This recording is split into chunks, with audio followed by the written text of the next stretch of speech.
Good evening,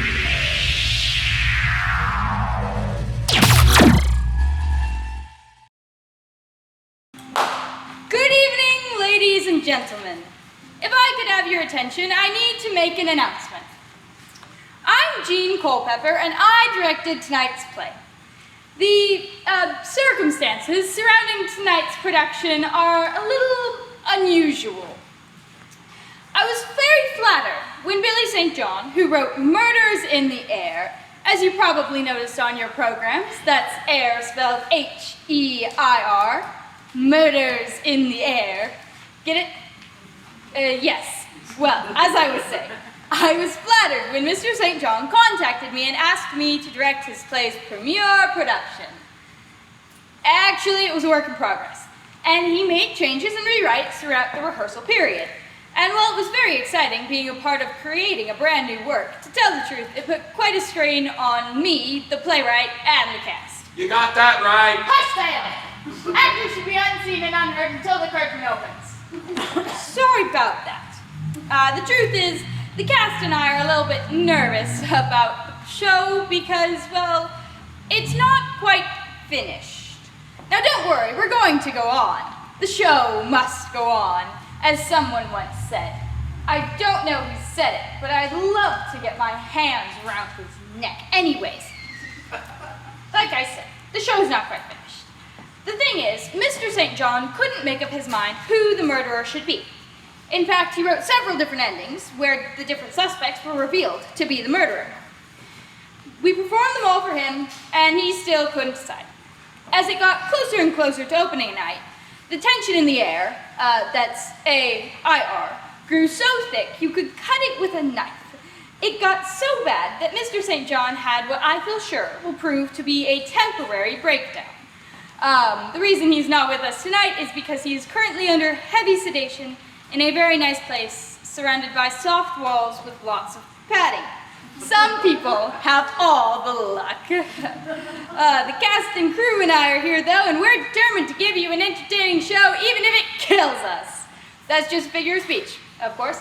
That brings me to the main point of me being up here, is to tell you that you're going to need to help us. If you look in your programs, you'll see we've inserted a loose slip of paper, a ballot of sorts. As you watch the first act, you'll discover which characters have the motivation to murder someone, and someone who will indeed be dead by the time the act ends. The first thing, during intermission, is we need you to check on your ballot the character you think most likely to be the murderer. We will tally them quickly, and for Act 2, we will perform the scene which Mr. St. John wrote that has the murderer the majority of you choose. At least, that's what we hope will happen. It got very confusing during rehearsals. Well, without further ado, are you ready, cast? As ready as we're gonna be. Well, yes, I saved myself a seat there in the front row where I can follow along in my script in case things get a little bit shaky, which they won't. Places, lights.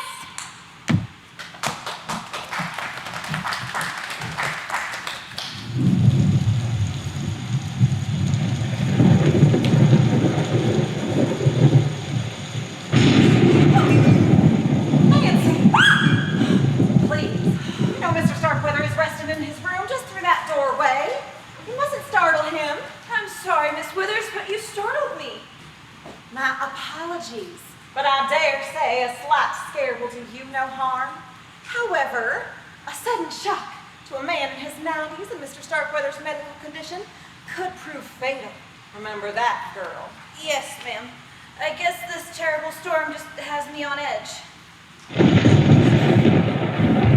Yes, well, it is a tempestuous evening, isn't it? I presume all of the guests have been shown to their rooms? Yes, Miss Withers. That is, except for Mr. Starkweather's grandson, Mr. Simon III. It's a long drive from his college, and with the storm, you know. Yes, well, I hope that we can start without him. It is already well past Mr. Starkweather's bedtime. He must have his rest.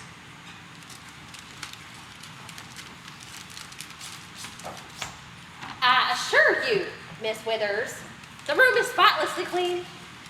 Well, I certainly hope so.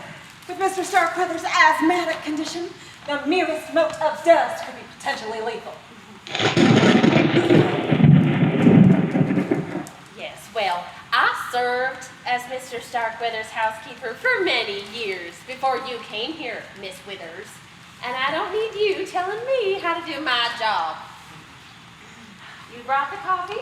It's right here on the table, Mrs. Trent. Well, then head back to the kitchen and help Minerva with the rest of the refreshments. Yes, ma'am. Mr. Starkweather has given specific instructions that he wishes for everyone to be present in the drawing room at 8 o'clock sharp. I'll ask Bensonhurst to fetch the guests from their rooms. Mr. Starkweather will be ready. I'll be right there, Mr. Starkweather!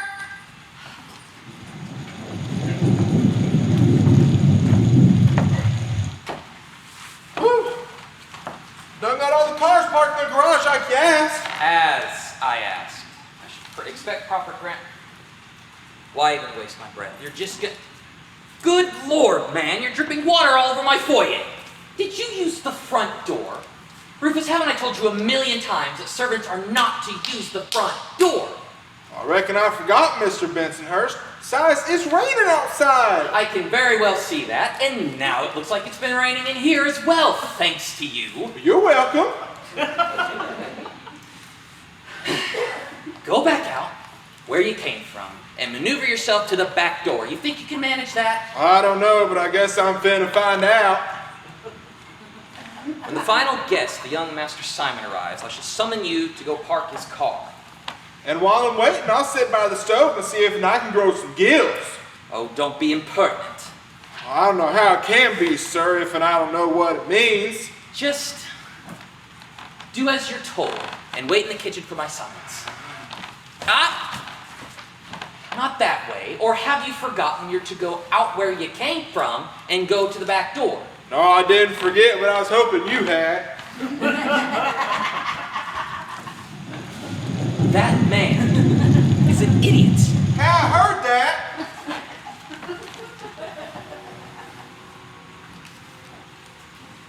Where do you want me to put this one, Minerva? On the coffee table. Careful with it. Yes, ma'am. I think everything is ready. You think wrong.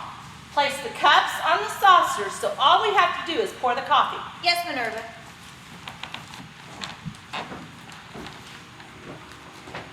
The others are coming in now. Oh, and Miss Van Sant has informed me that Mr. Starkweather has requested the staff be present as well. He wants the servants here? Precisely, including Rufus. Though, I wish I'd been informed of that sooner. I would have ordered him to take a bath. Although, he has been outside in the rain, so I suppose that shouldn't suffice. If you ask me, Noah's flood wouldn't help. Be that as it may, I shall summon him and Mrs. Trent. Why would Mr. Starkweather want the servants to be here? I'll pull out my crystal ball and let you know. Do you remember what I told you when you came to work here? Yes, ma'am. Do as you're told and don't ask questions. Exactly. Stick to that. I will, Minerva. Oh dear, I'll never know what to wear on a special occasion. Though I do suppose Uncle Simon's inviting us here is a special occasion. Wouldn't you agree, Jordan? I suppose so, when you consider most of the time they treat us like lepers. Yes, they do. I know they don't. What, you think Uncle Simon treats us like jungle cats?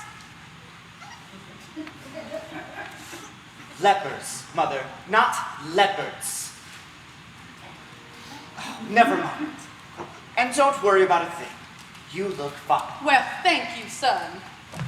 I'll tell you one thing.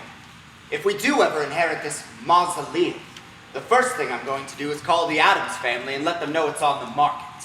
Knock it off! You put it in! Counting chickens, are we? Minerva, we didn't see you there in your attractive young helper. Nancy is a nice girl, and I mean to keep her that way. I'm sure I don't know what you mean. I doubt that. I don't understand. Oh, I understand that. Miss Fiona, have a seat. I'll get you some coffee. Oh, well, coffee sounds real nice. It is a little damp in here, though. That's because it's a lot damp out there. How do you take your coffee? Oh, well, Mother prefers hers black. I take mine sweet. I'll flavor it myself. Whatever. Oh, what lovely hors d'oeuvres. Oh, Minerva, these are delicious. Glad you like them. My, Nancy, you're looking very pretty tonight. Thank you, sir. Sir? Well, that makes me feel as old as Great Uncle Simon. Call me Jordan. Oh, no. She'll call you Mr. Starkweather the way a proper maid should. If anyone calls you another name, it will be me, and you don't want to know what I'm thinking. Oh, Minerva, you never change. Neither do you, more's the pity. Now take a seat next to your mother. Yes, Drill Sergeant. My goodness, Kathy, I don't understand how y'all can stand living out here in the boonies, away from the fine restaurants and movies and shopping centers. Why, I'd get so depressed, I'd just sit down and weep.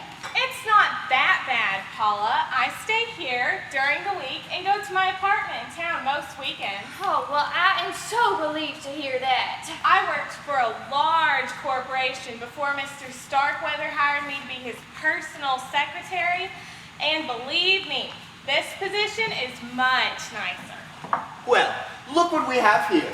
2 rays of sunshine to dispel the gloom of the house. You look beautiful, ladies. I swear, Cousin Jordan, you are a rogue and a charmer. Well, I do my best. Won't you join us? Have a seat over here. You'll be safer. We'll bring you some coffee. Thank you, Minerva. I take mine black. Oh, blow mine down with lots of cream and sugar. I must admit, I have an enormous sweet tooth. That must be what causes the corn syrup accent. And, how are you this evening, Cousin Fiona? What? Oh, I am doing very well. Thank you, Paula. Well, that's just peachy. I swear, I don't know why we don't see more of one another. It seems like the only time we get together is for somebody's funeral. Well, aren't all funerals for somebody? Shame on you! Don't be morbid. But I'm just glad this weekend's an exception to the rule. For once, no one is dead. For now, that is. Oh, that's okay, honey. You didn't spill any. What did you mean by that remark, Jordan? Oh, it's nothing. It's just when you called to let us know that Great Uncle Simon wanted Mother and I here at Starkweather Mansion, we assumed the old boy had passed on. You wish. It was a natural assumption. I mean, he's getting up there in age, and he's not doing very well. We were, of course, relieved to hear that he is still with us. Well, Kathy, darling, I bet you know why Great Uncle Simon desired our presence on this frightful evening. Come on, tell. Miss Van Zant will go into the particulars, but I believe Mr. Starkweather wishes to discuss his will. Really? I'd appreciate it if you didn't drool on the hors d'oeuvres. You misjudge me, Minerva. I was only curious. Uh-huh. Well, where's Cousin Simon? Shouldn't he be here too? When I contacted him last week, he said he could make it. Apparently, he's going to be late. If he's tried to call here tonight, he couldn't get through. The phone lines are down. Well, if we're going to talk about the will, he should be here. After all, he is Great Uncle Simon's only grandchild. Yeah, and he'll probably get everything, too. What's up? Excuse me a minute. You guys are doing great. You really are. I'm so sorry to interrupt. What's she doing? Folks, I suggested to Mr. St. John that these family relationships might be a bit confusing. What's going on? He agreed and was going to write a scene to explain it all when he snapped like a rubber band. So I'll just tell you. The way it works, Simon Starkweather, the old billionaire, who you'll meet here in a minute, married late in life and had one son, Simon Jr. Simon Jr., in turn, married and had one heir, Simon III, the college student who's late for the gathering. The original Mrs. Starkweather, Simon Jr., and his wife are all now deceased. His older brother, Paul, married and had Bella, and Bella married Lucian Thompson, an Atlanta businessman, and they had Paula here. Hey. Now, Paul, his wife, Bella, and Lucian are all now deceased. Their younger brother, John, had Ezra. Ezra married Fiona here. And they had Jordan. Sup? And this is Jordan. But you know that already. Ezra, John, and his wife are all now deceased. Now, I realize that is a lot of dead people, but if we had tried to include them in the play as well, it would look like a marching band had wandered into the living room. And believe me, it was hard enough moving everyone about this stage as it was. That makes old Simon Fiona's uncle by marriage, Jordan and Paula's great-uncle, and it makes Jordan, Paula, and Simon III all cousins. Second or third cousins. I'm not exactly sure how all of that works. I hope that clears things up for you. Carry on. Where are we? What? Yeah, nobody knows where we are anymore. I'm not even sure who I am anymore, so. Start from Abrielle and Curtis's entrance cue. Okay. Jimmy, What? give them their entrance cue. What is it? He'll probably get everything. Who will? Your cousin Simon. Oh, yeah, okay. Idiot. Yeah, and he'll probably get everything too.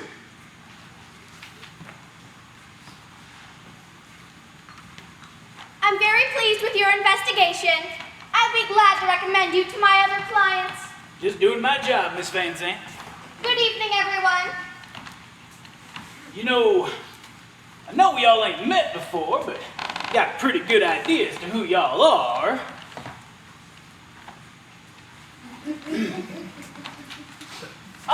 Mrs. Starkweather and her son Jordan, I presume? That's correct, Mr. Davis. Call me Mike. Judging by what Miss Van Zandt just said, you must be some sort of investigator. You got it, pal. The private kind. I see. Oh, I'm sorry, dear. I wasn't paying attention. Who is this man?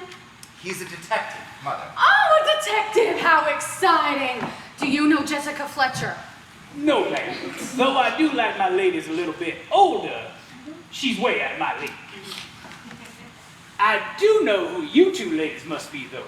Oh, well, if you're a private investigator, I'd be surprised if you didn't. Well, that accent settles it. You must be Paula Thompson. Oh, you're 100% correct. I can't deny I'm from the Deep South.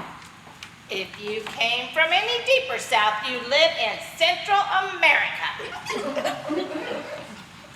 You must be Kathy Collins. It is so nice to meet you in person. Me too, Mike. Mike and I have corresponded for some time by mail and fax on Mr. Starkweather's behalf. Is this seat taken? No. I'll park it right here. And I should expect you to remain unobtrusive.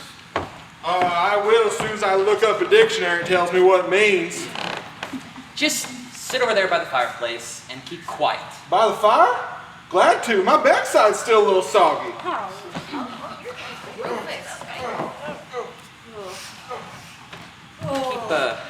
Keep an eye on him. I shall do my best. I'm sure you will. If all is in readiness, Miss Van Zandt, I shall inform Mr. Starkweather. Yes, thank you, Bensonhurst. There's more coffee if anybody wants some. Ooh, I'll take some, Minerva. How do you take your coffee? In a cup. Just black, please. Would you keep still? Yeah, Miss Van Zandt, I understand that Great Uncle Simon has asked us here to discuss his will. That is correct. Frankly, I did not think it was a good idea. Mr. Starkweather's health is precarious, at best, and he doesn't need the excitement. I advised him to communicate with you through mail, but he insisted on summoning you to Starkweather Mansion. I only hope he doesn't live to regret that decision.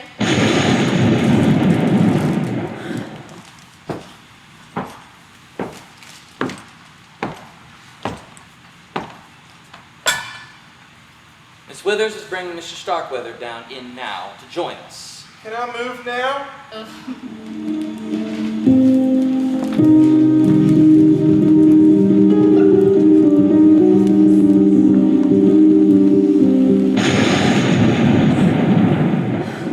Here you are, Mr. Starkweather. Go, go. Okay, well, I'll be just over here if you need me. To think, I used to be surrounded by presidents and kings. Can my world have really shrunk to this? A handful of relatives and a meager staff of hired help? Simon, where's my grandson? We presume he's on his way, Mr. Starkweather. Can't wait for him. Not enough time anymore. My great Uncle Simon, you're looking, well. Are you blind, boy, or just a habitual liar? I was only making pleasantries, Uncle. Save your breath. You've always been a smooth talker, Jordan, but that won't cut any ice with me. You're nothing but a greedy opportunist, boy, and I should know. I was one myself at your age. Well, then I guess you could say it runs in the family. You have a point. Go sit down. Hello, Simon. Fiona, you look exactly the same. I do. Well, thank you, Uncle Simon. That wasn't necessarily meant as a compliment. Oh, great Uncle Simon, you're just awful. Well, at my age and with my money, I can afford to say what I think, and I do. How is my little Georgia Peach? Little old me, I'm just peachy, Uncle. I'm a barf.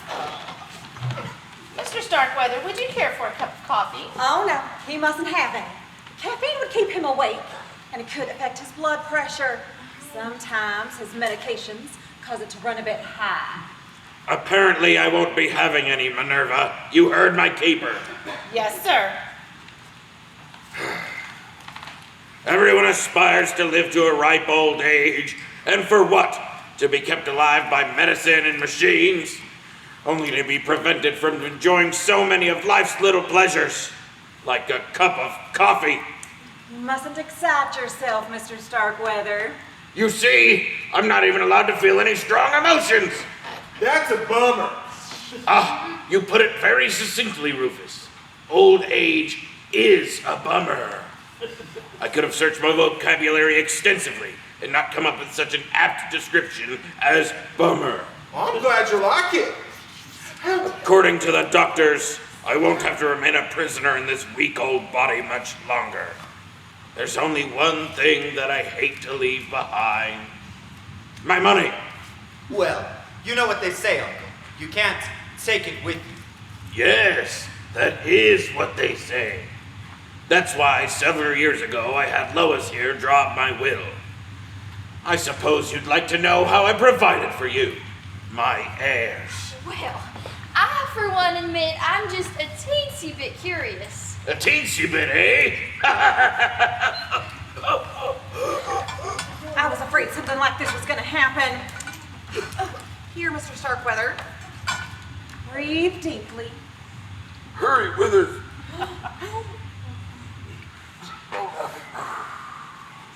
See what you've done? Well, I didn't mean to. Should somebody call an ambulance? We can't. The boys are dead. It's all right. He's just lost his breath and just needs to breathe pure oxygen for a few moments. Tell them. Very well. This is the will Mr. Starkweather was referring to. As you know, he has been a phenomenally successful businessman for many years. I'll say he was on the cover of Forbes magazine about a dozen times. I haven't read it. Ow! He has the distinction of becoming one of the world's first billionaires. Oh, and y'all know something else. About 20 years ago, I begged and begged my dear Ezra to allow Uncle Simon to help him with his business investments, but, well, dear Ezra was just far too proud. Yes, Father had his pride. Lots and lots of pride. But no money. If I may continue, thanks.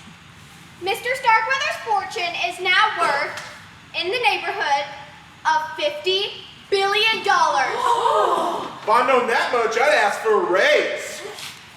I won't go into the details of the will, but it essentially bequeaths $1 million to each of his household staff.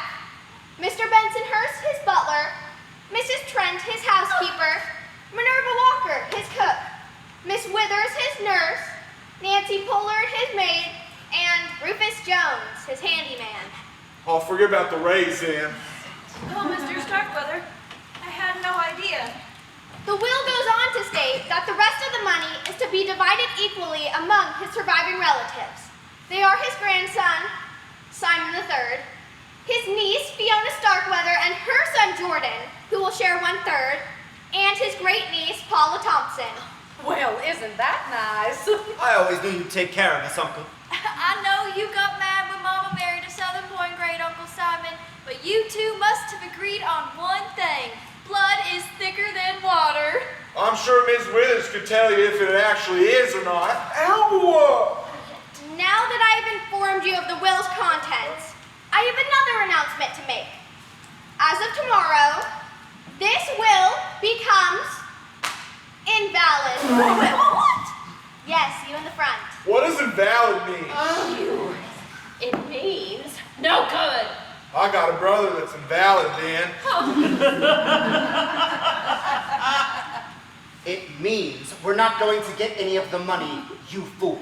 Oh no. Well, I guess I won't be getting that big screen TV I was thinking about getting then. Sit. You too, Lois. Why did you decide to disinherit us, Uncle? Because I found a better use for my money, that's why. Oh, but I didn't cut you out entirely. All of you in the old will get $50,000 each. 50,000 out of 50 billion. Lois advised me it would be a good idea to leave you a little something. That way you'd be less likely to be able to contest the new will. New will? Yes. And that's why I asked Kathy to stay over at Starkweather Mansion this weekend, to type it up nice and legal for my signature. And Mr. Davis, as a disinterested party, will witness the signing. Lois will file it at the courthouse come Monday. Wait a minute. Mr. Davis said he's some sort of investigator. What exactly did you hire him to do? Oh, Mr. Starkweather hired me to conduct an investigation on the down low. Ladies and coffee. For the last 6 months, I've traveled to a dozen more foreign countries, meeting with some of the world's top scientists. Some of them well known, like Dr. Crick, or Professor Harkin, or even Bill Nye. Some of them prefer to keep their experiments a little more hush-hush. I did find a man in Belgium who calls himself Dr. X, who has agreed to help Mr. Starkweather do what he plans to do, which is to,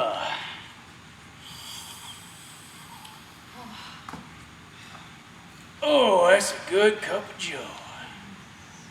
To clone himself. That's insane. I'm sorry, I don't understand. Well, I'm glad I ain't the only one. Those blood and skin samples you had me prepare, the ones you said would be examined by specialists. They were sent to specialists, Withers. Specialists in DNA. I thought you said you were trying to find a cure. I was. But not a cure for my various ailments. A cure for dying. And I did find it. Cloning. Precisely, Withers. Through modern science, I shall live forever!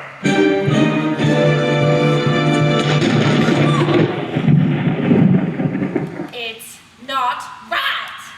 That's neither here nor there. Let the moralists and politicians debate the question for decades to come. In the meantime, Dr. X, as Davis named him, will be creating the brand new me. Sit down, Withers. The lot of you seem displeased. Not for the moral question, I suppose, but due to your change in fortunes. Too bad. Cloning is very expensive, especially since the process I require must be done in absolute secrecy. Though I'll still have a sizable fortune for the new me to inherit. There's no doubt about it. I'll be the first person on Earth to become their own heir. Withers, my blood pressure. Yes, Mr. Starkweather. If you'll excuse us, I have to take Mr. Starkweather's blood pressure. Well, why don't you take it right here? Well, Mr. Starkweather's arms are a bit too frail for me to get a good reading from them. This is an outsized cuff made to go around a patient's thigh. Oh yeah, you can take it back there, that's fine. Uh-huh. He can stand the pressure from the inflated cuff much better there. So, if you'll excuse us, Mr. Starkweather has had enough excitement for one evening. I shall put him to bed.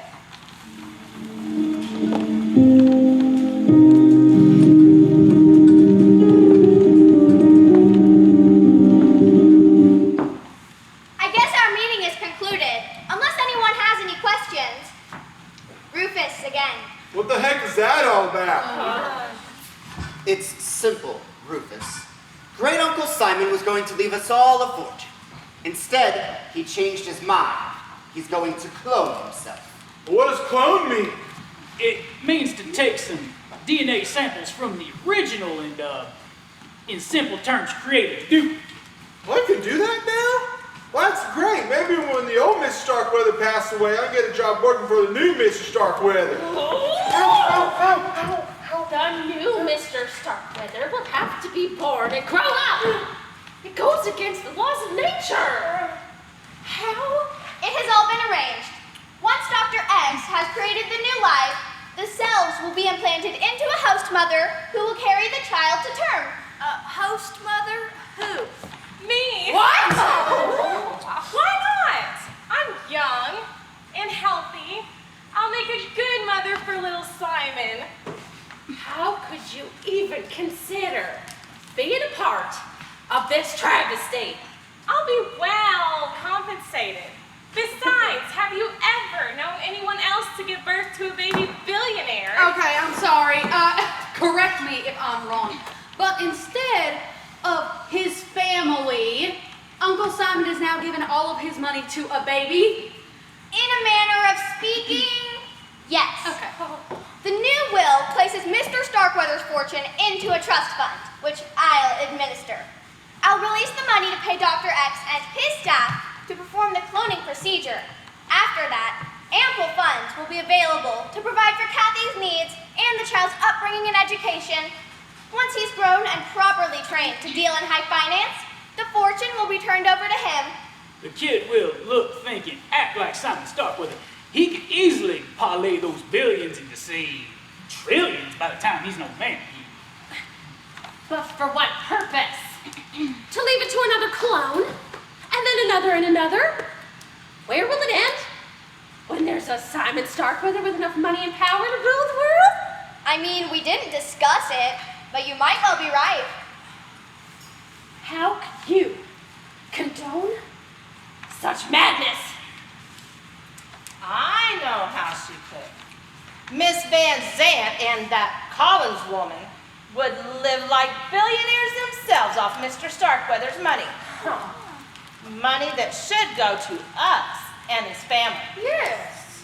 And I suppose you will get rich too, since you're a part of the scheme. Me? No. I did the job I was paid to do. I take my very generous check and head home. Once I witness that sign of a new will tomorrow, I'm gone. Oh, you should be ashamed. You should all be ashamed. All right. I believe you ladies have made your opinions quite clear. Now, if you and the rest of the staff shall join me, I should like to have a word with each of you in the kitchen. Might be good hearing pitter-patter little feet around the house. Oh, shut up, Rufus. We will clear out as soon as you have finished. I trust you will ring for us should you require anything else. Kathy and I will retire to my room. You might as well begin typing up the new will tonight. I'll direct you how to put everything in the proper legal terms. Sure, Lois. The sooner it's finished and signed, the better. Well, hey! Wait a minute. How come nobody asked me if I wanted to carry the baby? I could do it as well as she can. You're Mr. Starkweather's blood kin, Paula. It wouldn't be proper. Yeah, I guess it would be kind of tacky. I'm sorry. Proper? You're about to conduct a science experiment that makes Frankenstein look like an amateur, and you're worried about being proper. Cool it, kid, before you pop a vein somewhere other than your arm. Mr. Starkweather's done made up his mind, and I get a feeling that whatever that old boy wants, he gets. Concisely put, Mr. Davis. Kathy.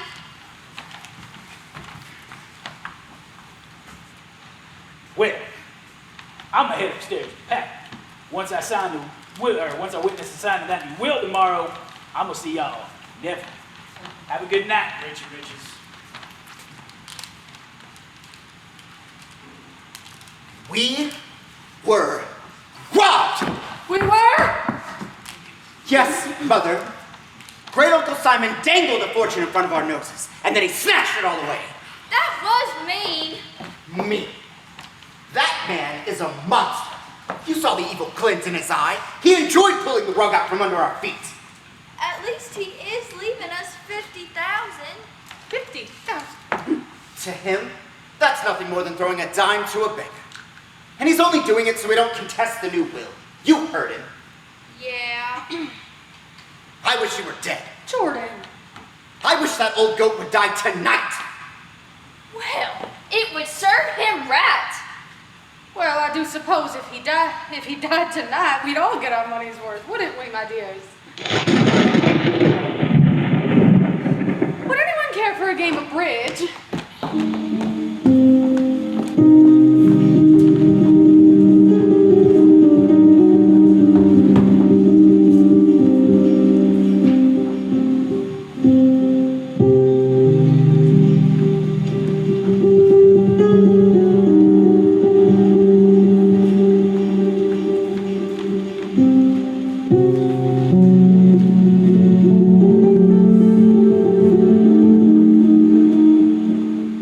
A penny for your thoughts. Mr. Starkweather, what are you doing here? Mr. Starkweather. It's Jordan, remember? Unless Dragon Lady Minerva's around. I thought everyone had gone to bed. I was going to turn in, but then I got a craving for a midnight snack. I'll fix you something. Never mind. What are you still doing awake? Miss Trent sent me to check the screen on the fire so that no embers popped out onto the rug. And burn Starkweather Mansion to the ground. Maybe it should. You mustn't say such things. You know Mr. Starkweather's an invalid. How could he? You read my mind. Jordan! What? Everyone knows I'm the black sheep of the family. Why should that surprise you? And plus, if that old man died tonight, you'd have millions. And I'd have billions. Think of the fun we could have. Together. Don't! It's a tempting offer. Admit it. No, it's a terrible idea. Which part? The part about the money? Or you and I together? The part about the money. And what about you and I?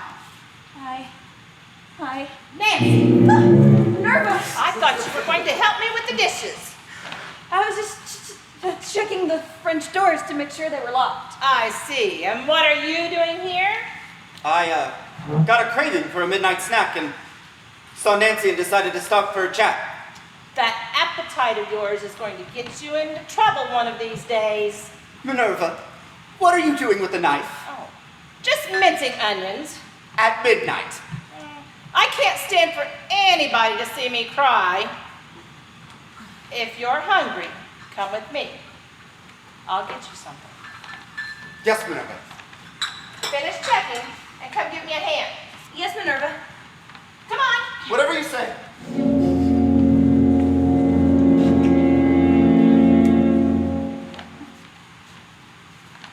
Rufus! I thought I heard someone down here. It's just me. So I can see. Oh, good Lord, man! Why do you have an axe? Well, see, it goes like this. I was outside chopping wood for the fireplace before it started raining, and then I didn't get the axe put back in the shed.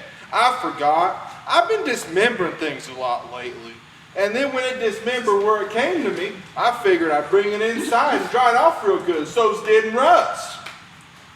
Okay, that's fine, but why did you bring it into the living room? And wait, for that matter, wait, which door did you use?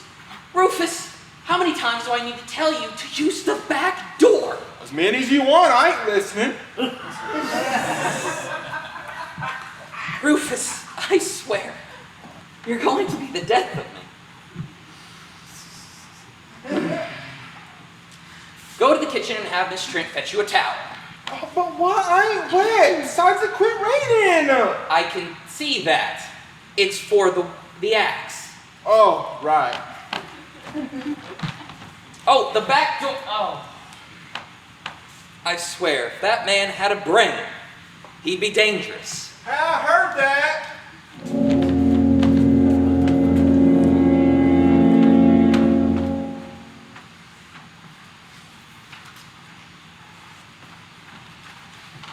Penny for your thoughts. Oh! Jordan!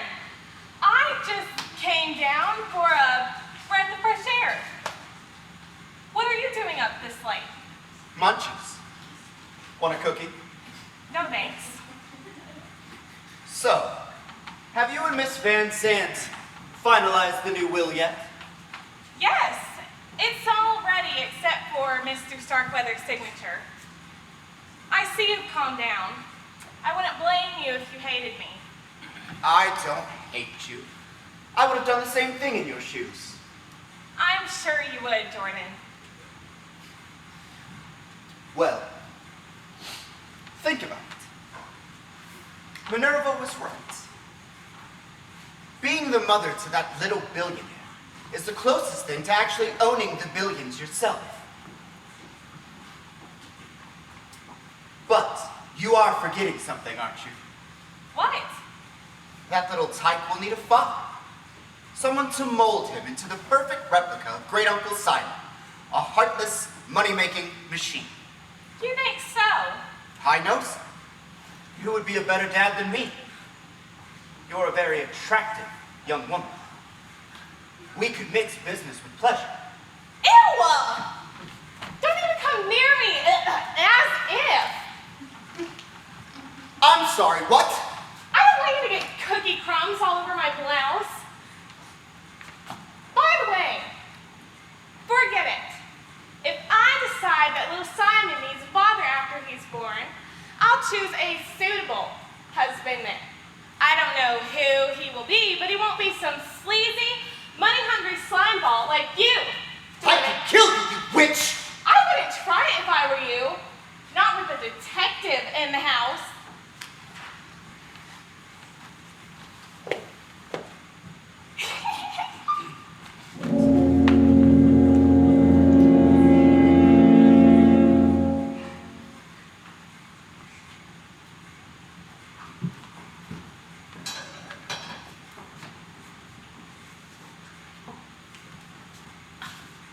Aren't you finished in here yet? I need to make everything all right. Well, hurry up, girl. Minerva wants you in the kitchen. Yes, ma'am. Don't dawdle. And I'll check the French doors.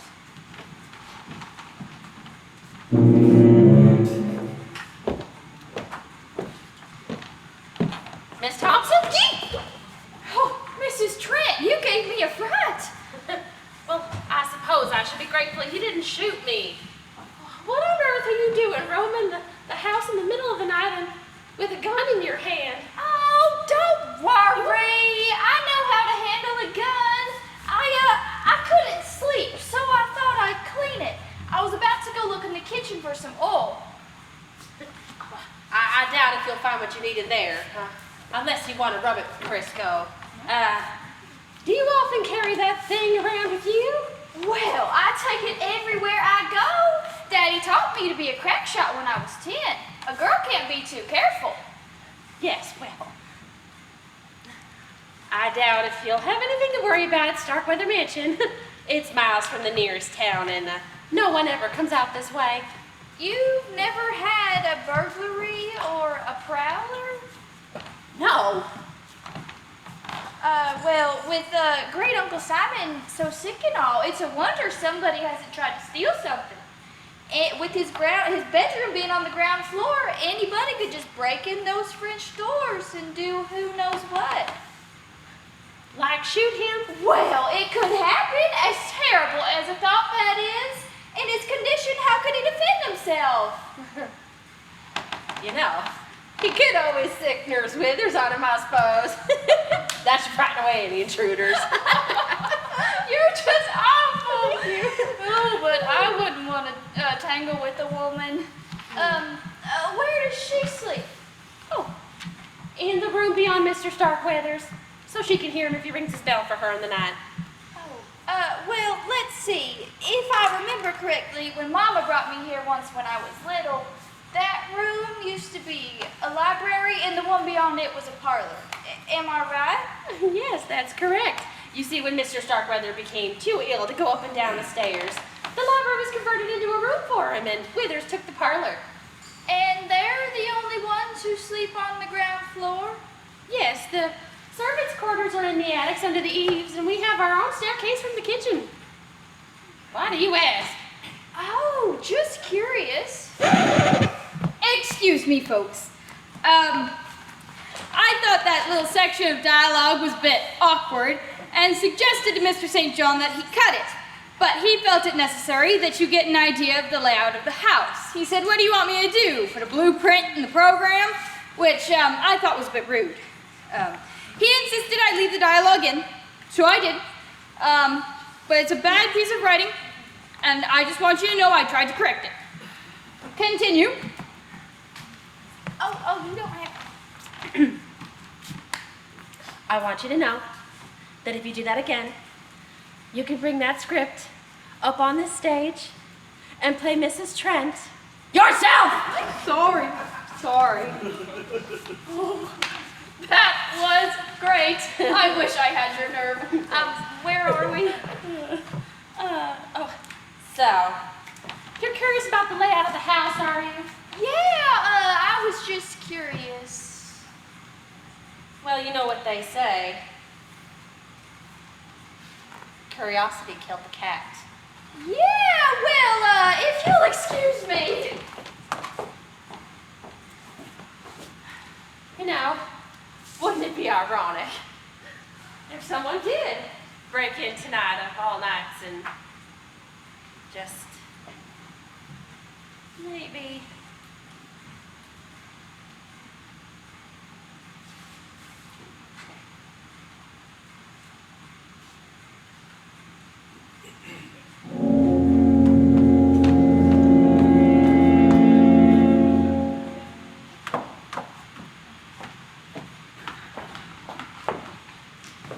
Miss Starkweather. Oh, Benton Horst! Oh, goodness. My apologies. Wait.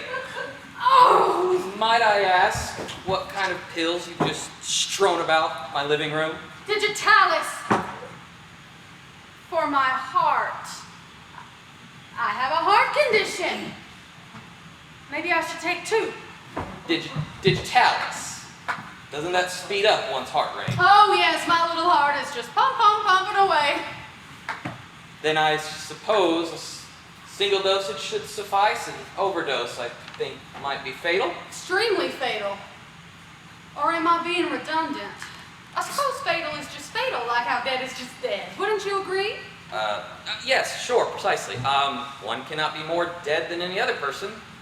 Well, dead longer, I suppose, but that's the only comparison for that word that comes to mind. Might I ask why you brought this into the living room? Why? Oh, that is a good question. What did I bring? Oh, yes, I was just going to ask if Miss Withers happened to have any leftover samples of digitalis, you know, with her medical connections and all. I like to be extra prepared. Well, it would appear, though, that the bottle was already full. Oh, it was. But it never hurts to keep a supply handy. Well, allow me to assist you then. Bensonhurst, may I ask you a question? Sure, be my guest. Why are you carrying around a wrench? A wrench? Oh, yes. Well, see, I recall Miss Withers, yes, Miss Withers complaining that the valve to the gas heater in Mr. Starkweather's room was a little loose, so I figured I'd give it an extra turn or two. Well, how mechanical of you. Wouldn't want any of that gas to escape into Uncle Simon's room, now would we? Naturally not, but first things first, shall we? Oh, I feel like a pigeon pecking for popcorn. Oh, you missed one over there. Where? Left kneecap. Left kneecap, it's your other one. Got it. Thanks. Oh, good Lord, they have rolled everywhere. Well, round objects tend to do that.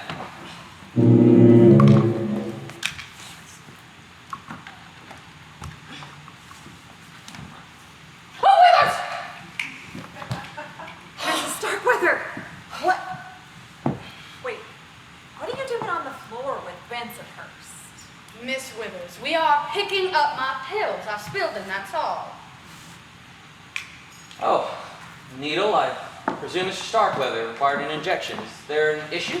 Nothing I can't handle. His lungs seem to be a bit congested, so I took him from his bed and placed him back in his wheelchair. He seems to breathe much easier in an upright position. Then I gave him an injection of steroids to clear his bronchial passages. Well, well, well. Where would Uncle Simon be without you, Miss Withers? Dead. Okay. Without me, his heart would have stopped beating a long time ago. Speaking of which, isn't there something you needed to ask Miss Withers, madam?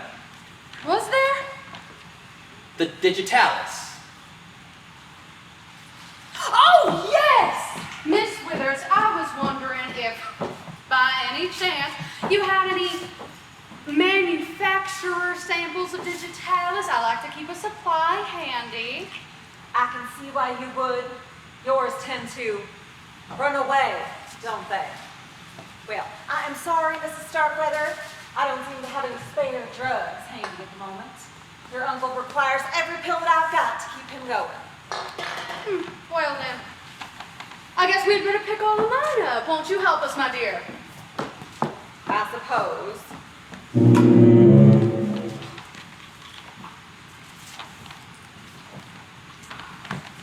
So is this a private game, or can anybody play? Oh, Mr. Davis, we are simply picking up my pills. That's it.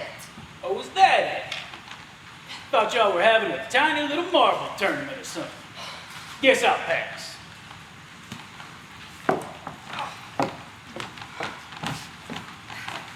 Well, here, Mrs. Starkweather, let me give you these. Thank you. I really must return to my duties. Of course. And these are mine. Thank you from the bottom of my heart, really. Yeah, if you'll excuse me. Miss Withers, how's the boss? Bossy. He sent me to fetch a pitcher of fresh drinking water. If I'm not back in a minute, he'll start ringing his bell. See what I mean? I'll be right there, Mr. Starkweather! I gather he rings for you a lot. Incessantly. I'll know he's finally kicked the bucket when he stops ringing that bell. If you'll excuse me. Spoken like a true member of the medical profession. Bensonhurst, what's with the wrench? Need some help or something? I am pretty handy. Thank you, sir, but no, it can wait. I too should be, off. Well, Well, you're up kind of late, Miss Starkweather. I couldn't sleep. What about you, Mr. Davis? Oh, I'm a regular night owl. You know, I didn't get a chance to meet that young Simon Starkweather, hoping he would show. Oh, well, Simon is a very sweet boy, I promise that. I do hope he's okay, you know, with the storm and all. Yeah, he might have just pulled off the road to let it pass. Looks like it's starting to cloud up again. We may be in for another deluge. Oh, well, certainly hope not. I do think I'll go back to my room and lie down. Right now. Well, good night again, Miss Starkweather. Good night.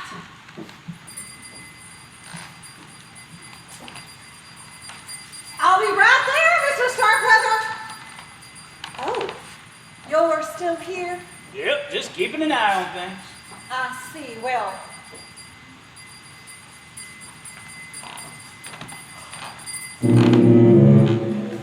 You're up too, Mr. Davis.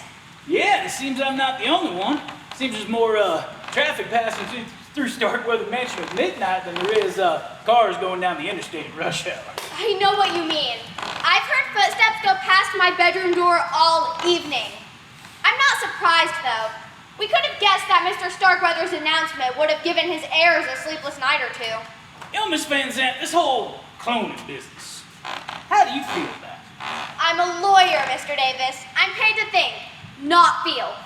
Can Mr. Starkweather be cloned? Definitely. There's no doubt that kind of technology exists. Should he be cloned? Well, let's just say I wouldn't want to be the first to challenge nature by creating another Lois Van Zandt. I know what you mean. I got enough to deal with in one lifetime. After I witness that sign of the new will tomorrow, I'll be glad to head home. The new will is finished. Mr. Starkweather can sign it first thing in the morning. Well, you know, the old boy's still awake. I heard him ringing his bell for that nurse a minute ago. In that case, there's no reason he can't sign it now. All right. That's a good idea. People in this house are more nervous than a room full of long-tailed cats and a room full of rocking chairs. Anyway, tell you what. You go let Mr. Starkweather know and we'll get that rolling. I'll go get the will from my room. Okay. What in the world? The circuit breaker must have tripped. But the storm passed hours ago. I know. I don't like this. I don't like this one bit. You know what? I'm gonna go find Bensonhurst and have him show me where the circuit breaker's at. Good. I'll let Mr. Starkweather know we're taking care of it. Flashlight.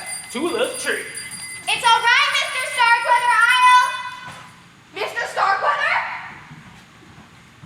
Hello? Is anyone in here? Bensonhurst? Mrs. Trent? Anyone? Kathy, I think there's something wrong with Mr. Starkweather. I don't know where that nurse is. Oh no, he hasn't signed his will yet, has he? No, perhaps he just fainted. We need light. Mr. Davis is trying to... Mr. Starkweather! what happened? Someone struck me. It's Mr. Starkweather, help him! What is going on? What do you mean he's round here? I heard a scream. Withers? He's dead! Someone placed the blood pressure cuff around his neck and pumped it up to the maximum 300 milliliters of mercury. Mr. Starkweather has been strangled to death! Poor Mr. Starkweather? Who would do such a thing? Oh, give me a break. I'd say you and just about everybody in this room is right at the top of the top 10 list. Hold it down. Let me check the body. Miss Withers, help me turn this boy around. Oh my goodness. Those drops on his robe. Is it blood? I'm not sure. What else could it be? I'm the detective, remember? Just give me a moment. What can you tell us, Miss Withers? Well, after I brought him his pitcher of water and made sure he was breathing all right, I went back to my room and lay down across my bed. A few minutes later, the lights went out. I noticed that too. He was ringing his bell. I was trying to light my candle. And someone snuck up on me from behind and hit me with a heavy object. I must have blacked out when I woke up. The lights were on. And... Yeah, we can take it from there. Well, you seem to be in charge, Mr. Davis. What do we do now? Well, we keep trying the phones until we can get a hold of the police. If the lines aren't up by morning, somebody will have to drive me into town so I can let them know that there's been a murder at Starkweather Mansion. Sorry, a murder? Maybe the old man did himself in.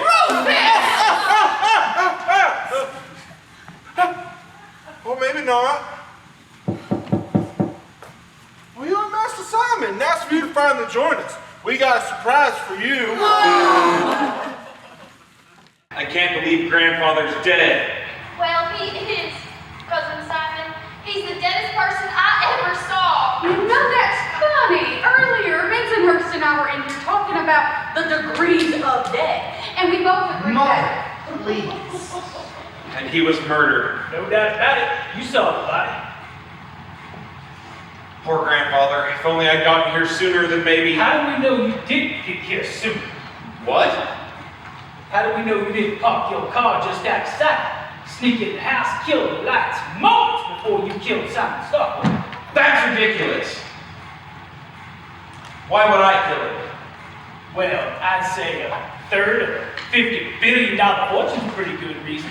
You know, if he had only signed that new will. I didn't know about the new will. I wasn't here when Grandfather revealed the crazy cloning scheme he told me about. It'd been pretty easy to hide outside the French doors and eavesdrop on the conversation. Why would I hide? I was expected here. I told you what happened. Why don't you tell me again? All right. I had to creep at a snail's pace on the long country road from town. Rain was lashing the windshield so hard I could barely see, and the wind was flinging branches off the trees and into the car. It was like driving through a hurricane. Well, when I got to the wooden bridge that spans the stream that goes around the estate, I had to stop, because the water had risen so high it turned into a raging river and tore the bridge to pieces. Well, then I remembered, about a mile from there, where a tree had fallen across the stream years ago. I used to play there as a kid. Well, I made my way to the stream, and I got myself across, even though the water was nearly covering the trunk. Apparently, I got here just after Grandfather was murdered. Well, you know, that's a pretty good story, but it sounds rather rehearsed. Not nearly enough, but it's true, I swear it. Maybe, but I'm not crossing you off my suspect list just yet.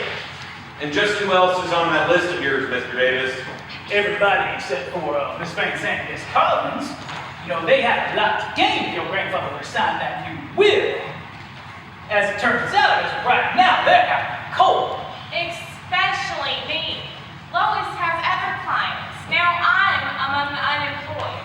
Well, I'm sure once the estate is settled, we can arrange for you to get a generous severance check. You can take it out of your portion. Mother and I will pass. Yeah, so will I. Nothing personal, of course. Of course. Mr. Davis, what do we do now? You know, Simon's story did remind me. Maybe we should all play a game of bridge. Bridge? The way I see it, we hang out until the day break. Then I'll have somebody drive me into town. I'll talk to the police. What they'll want to do is probably come in by helicopter since the bridge is out. They'll want to get a lot in the coroner's office, examine the crime scene. I'm going to write down anything and everything that I see and hear and give the big boys my statement. And once I do, I'm out. But you're a detective too, and you were here when the murder occurred. You'd have a better chance of solving this than anyone else. Sorry, but now that Mr. Starkweather's dead, I'm off the payroll. Once I give this big boy my statement, I'm finished. I'll hire you to stay. I won't have the money to pay you until I get my portion of the inheritance, but if you're willing to wait... You're on, kid. I figure you're good enough, you know. Incidentally, that does drop you to the bottom of my suspect list. What? Well, guess I better start earning my salary. How can we help, Mr. Davis? Well, first I want to question everybody to their whereabouts when Mr. Starkweather was murdered. Establish everyone's alibi. need to know anything all of you I've seen or heard during the last few hours that might lead us to discover the killer's identity. Clues! You got it. Motives, clues, alibis. That's what a detective has to work with. The motives of this case are pretty obvious. The rest of it, though, not quite. It will be once I'm finished. All right. Well, it sounds like a good idea to me. Who do you want to start with, Mr. Davis? You know what? Since you're paying the freight, why don't you just call me Mike? Why don't we start with you, Miss Thompson? Do you mind being first? I am just awfully tired, but if I have to, You don't have to, Paula. None of us do. What do you mean, dear? I mean, Mr. Davis isn't a police officer. We don't have to give him the time of day. You're right, Jordan. But why would you refuse to cooperate unless you had something to hide? Now, let's not go around accusing someone of murder unless we have proof. Simon has a point. You want me to tell the big boys downtown that everybody cooperated except you? Fine. I'll answer your stupid questions. But first, I need to take Mother upstairs. What? She's getting up there in age and she needs a rest. Well, thank you, son. I ain't spring chicken anymore, Mr. Davis, but I certainly ain't Miss Methuselah either. It's okay. Calm. Do you need your digitalis? Oh, no, dear, I'm fine, but if I needed one, I'm sure I could find some by the couch. I had a little accident with my pill bottle earlier. You can call for us when you're ready. I assume you'll want to question everyone in private. You can come with me to my room if you'd like, Kathy. I would like to review the old will again, since it will remain the official one. Sure, Lois. Excuse us. I'm gonna stay. Since I wasn't here earlier, I think that hearing everyone's statements will give me a better picture of what happened earlier tonight at Starkweather Mansion. That's fine, you are the boss now. I'm particularly interested in what happened from the time Mr. Starkweather announced his new will to the time that the body was discovered. How long was that? 7 hours. Well, Miss Thompson, did you happen to see anything during that time frame that might help us out? Well, I was very disappointed by Great Uncle Simon's announcement, as you might well imagine. I mean, I could so understand why you might want to clone Tom Cruise, but Great Uncle Simon? No offense, Cousin Simon, but your grandfather? Not a very nice person.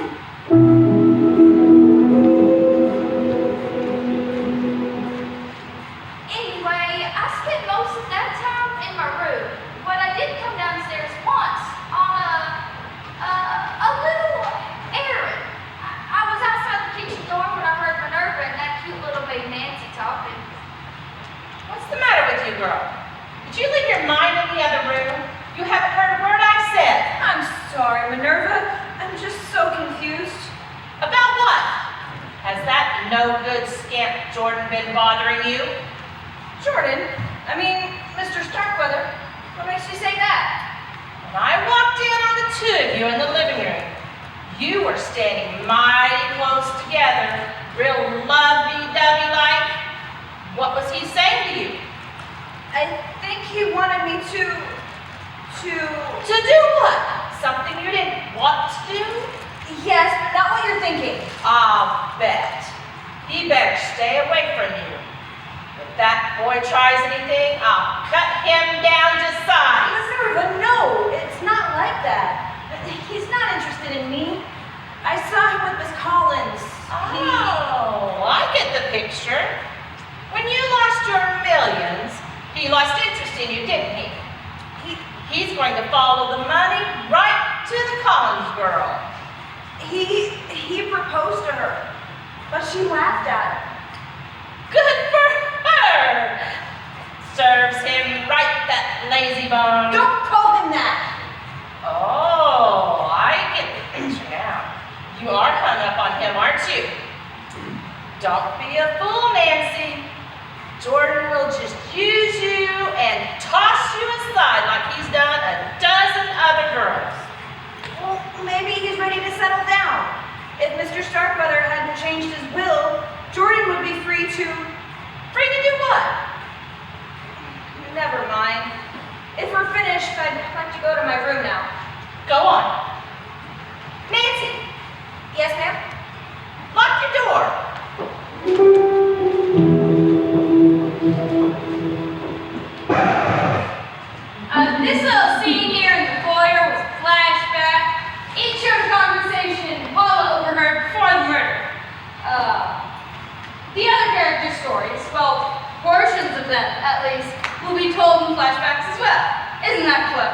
I just wanted to make sure you got that.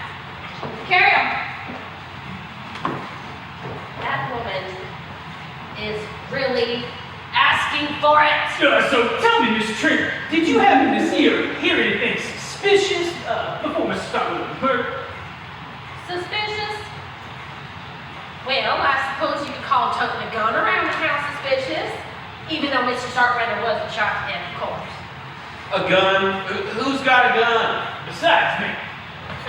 Paula Thompson, that's who. Claims she's a regular Annie Oakley. And she mentioned just how easy it would be for someone to come through those French doors and kill Mr. Starkweather. Did she? Ask for yourself. Anything else? Well, I did happen to overhear a rather odd conversation between Rufus and Mrs. Starkweather.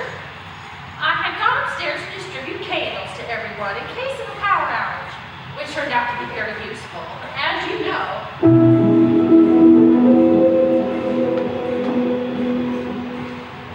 I was about to turn the corridor onto the west wing when I saw Mrs. Starkweather far in, near the stairs. I have enough. Oh dear. Miss Starkweather! Oh, Rufus! You're frightened me out of a year's growth. Well, it's okay. At our age, we all tend to do our growing a little sideways, don't we?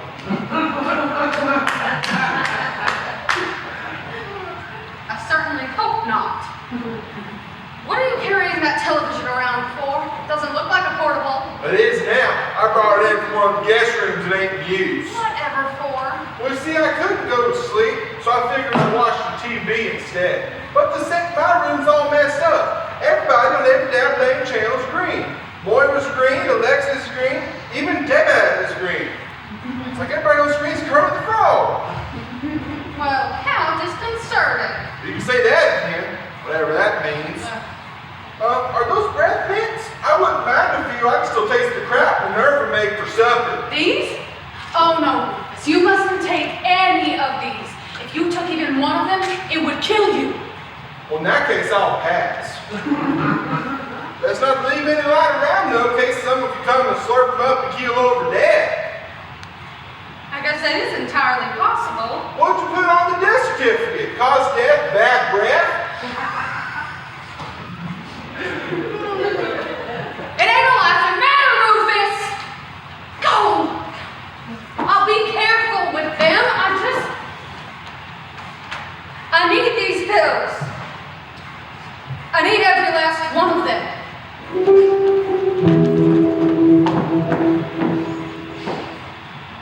Rufus had an axe in the house. Yes, Master Simon. I instructed him to cut firewood earlier today. Surprised you chose that fool with an axe. Personally, I wouldn't trust that man with a butter knife. I was just relaying Mr. Starkweather's final instruction. Was there anything else that you happened to notice? Just one, sir. Earlier tonight, as I was leaving the kitchen, I saw the young Master Jordan skulking just outside the door leading into Mr. Starkweather's room.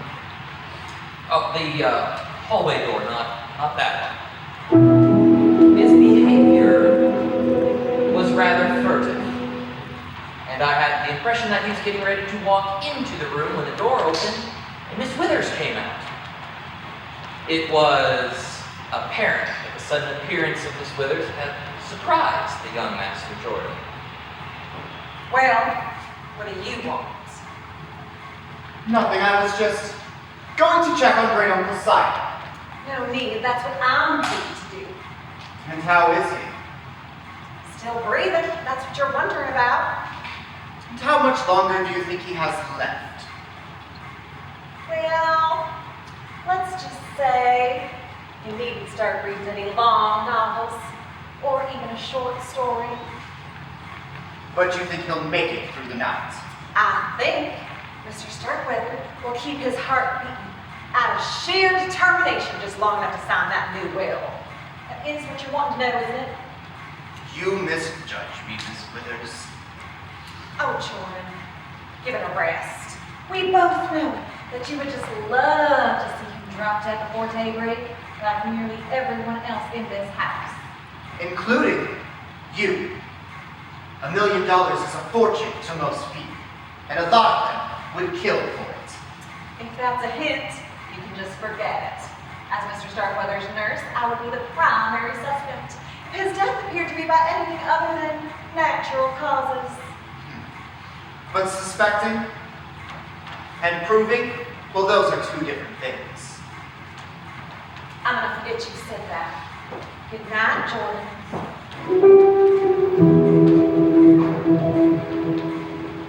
It is true. Jordan Starkweather did hint that I would be in a position to end his great uncle's life by natural causes. I assume Bensonhurst also told you that I refused. Well, I mean, he did. But you could have changed your mind. And then killed him with the blood pressure cuffed. That would have been foolish. Definitely not by natural causes. I agree. The man who looks like the old man was murdered. That was strange. Well, It's as if the killer's flaunting the deed in our faces. Why would they do that? that's a good question. Tell me, Miss Withers, if you had to pick a likely suspect to be murdered, who would it be? Off the record, that Thompson girl, Mr. Starkweather's great niece, she is way too goody-goody for my tastes. Oh, those southern girls can sure pour on the charm, but Scarlett O'Hara was pretty ruthless if you ask me. Well, we have been told Cousin Paula has a gun. See what I mean? Both her and Jordan were desperate to get their hands on Mr. Starkweather's billions. I overheard them talking earlier this evening.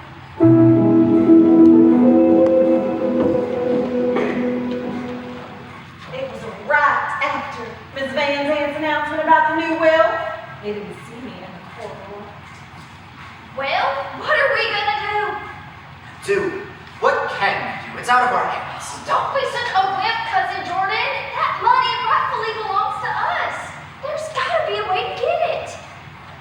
Maybe we can get the money if we have Uncle Simon declared legally insane. Oh, I've thought of that, but that won't work. If cloning was just a wild theory, we probably could. But it isn't. It's been done.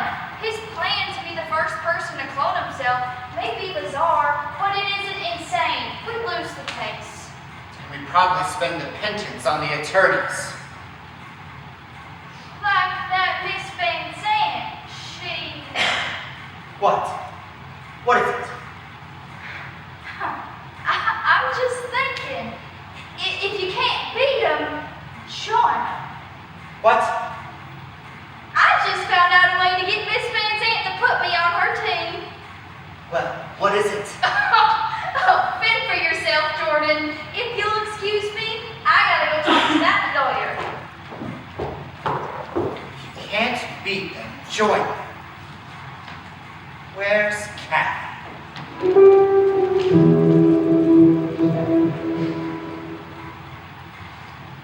It's true. Jordan did suggest we get married. It was not what you'd call a romantic proposal. It was more like a business proposition. You would have had access to billions. What did Jordan have to offer you? Himself, I guess. In my opinion, that fortune hunter wouldn't be worth 2 cents. So then you did turn him down? Jordan is attractive in a smarmy sort of way, but any woman who married him would be a fool. And believe me, Mike, I am no fool. You know what? I knew that from the moment we started working together. Well, you did volunteer to carry Grandfather's clone. Look, Simon, once Mr. Starkweather made up his mind to clone himself, nothing was going to change it. He would have found a surrogate mother somewhere, so it might as well have been me. I understand. It's just, I find the whole idea kind of creepy. You're a lot nicer about it than the other heirs were. For example? Paula, for one, she hadn't given up any hope of getting her hands on Mr. Starkweather's money. How do you know? I was in Lois's room with her when Paula knocked on her door. She asked Lois to step into the corridor where they could speak in private. Lois went out with her.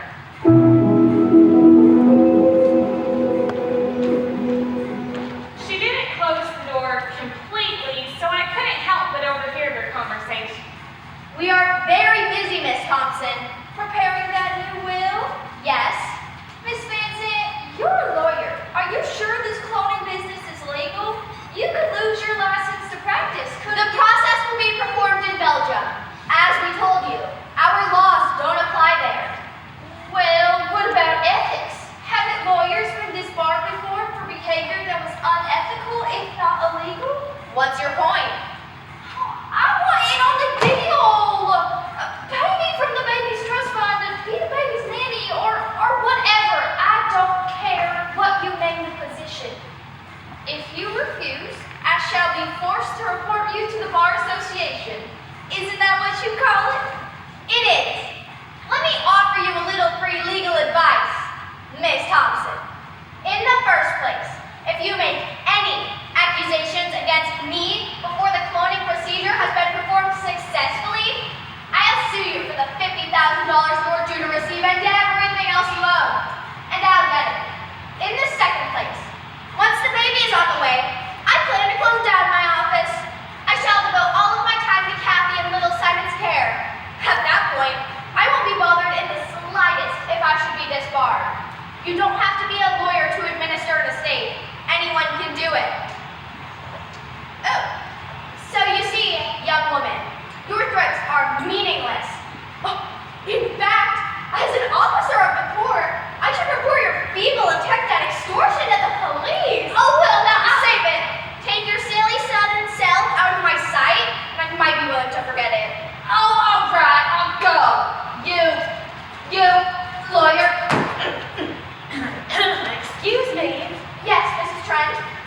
I found what's left of the Christmas candles I had stored away, and I thought it might be a good idea to pass them out in case of a power failure, so I suggest you keep one and some matches nearby. That's very thoughtful. Thank you. Kathy's in my room. I'll take one for her also. Miss Thompson? Oh, all right. I'm going to my room. There's something there I need to get. What's the matter with her? She's a poor loser. Miss Thompson played her ace and I trumped it, in a manner of speaking. I'll give this to Kathy.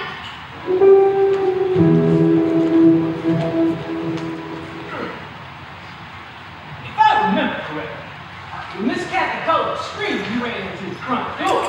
What were you doing outside, Rufus? Was I outside? I guess I was. Oh, that's right. I was bringing one of the TV sets. We heard why, Rufus. You heard?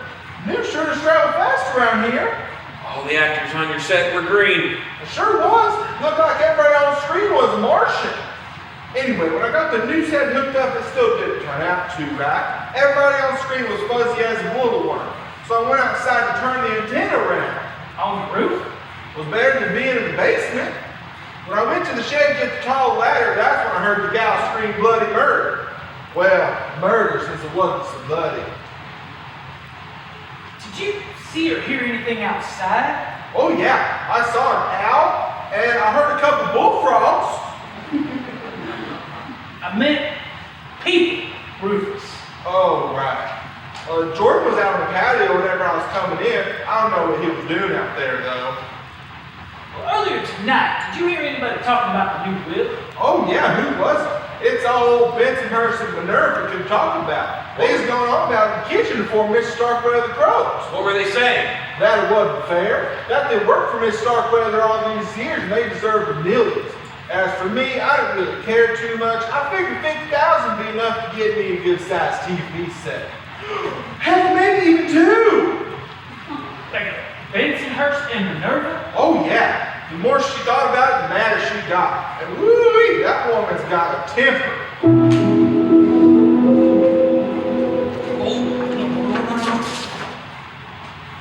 She's about to march in Miss Starkweather's room to get him a piece of her mind.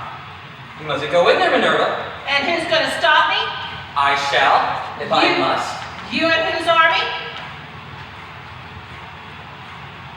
Okay, look. I totally agree with you that we were wrong. Okay, but confrontation is not the answer. Oh yeah? Then what is? Patience. Yes.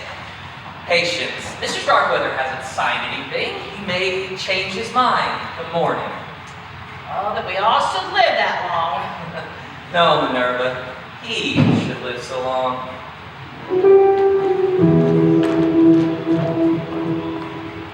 So what were you doing outside about the time of the murder, Mr. Stockwell? If you must know, I stepped outside to get some fresh air. Anything wrong with that? Well, I mean, not if you remained outside. What do you mean by that? Well, as I was doing an examination of the room, I noticed that the suspicious had left the window open about yay far. It'd be pretty easy for somebody to sneak in. Shoot the old boy in. Are you accusing me of trying to kill Great Uncle Simon? Calm down, Mr. Stockwell. Just because your muscles are bigger than mine don't mean you can intimidate me. And I'm not accusing anybody. Yet. Besides, from what we've heard, Jordan, trying to con someone else into doing your bidding is more your style. And who told you that? I'll ask the questions if you don't mind. Now I repeat, what were you doing outside? If you must know, Kathy and I had a disagreement. I stepped outside to get some fresh air. Or have you already heard about that? I questioned, you answered, remember? Let me ask you this. If you didn't kill Mr. Stockwell, who do you think did? Well, I'm not saying that she did it, but have you looked into that little maid, Nancy? Why her, Jordan? The girl has a crush on me. I mean, come on. I flirt with the ladies all the time, but I never did anything to lead her on. Nancy was upset, not just for her looks, but that I was even more.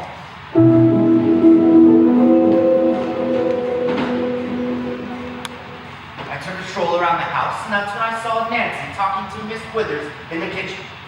Can I do something for you, Miss Withers? I needed some fresh drinking water from Mr. Starkweather's bedside. I got it. That poor man.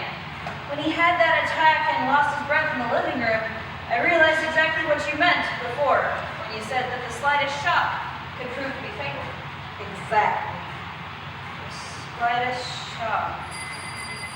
His belt. Excuse me. Yes. We wouldn't want anything to happen to him, would we?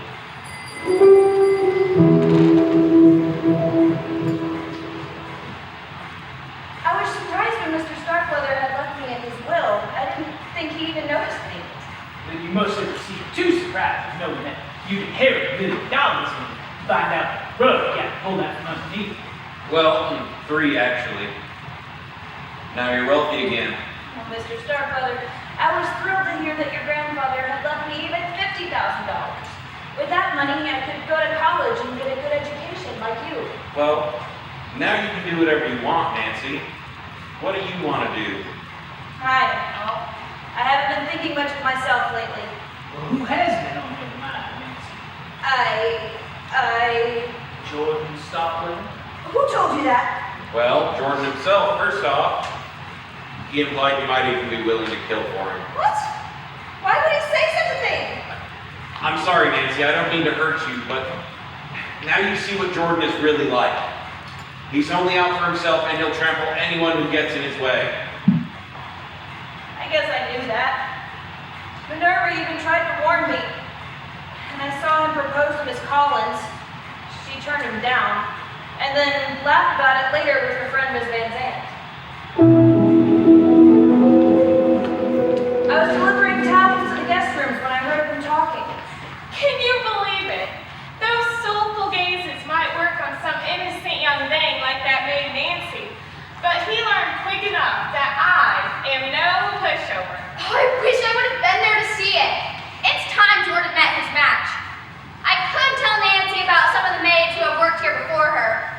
His Playboy days will be over soon enough, though. What do you mean?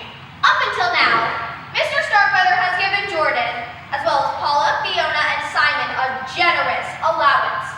Once he passes on, the $50,000 bequest will be the last that they get of the Starkweather fortune. They'll have to learn what it's like to work for a living. Simon's almost out of school. He'll do fine. But the others, they'll go through their money in no time. And then what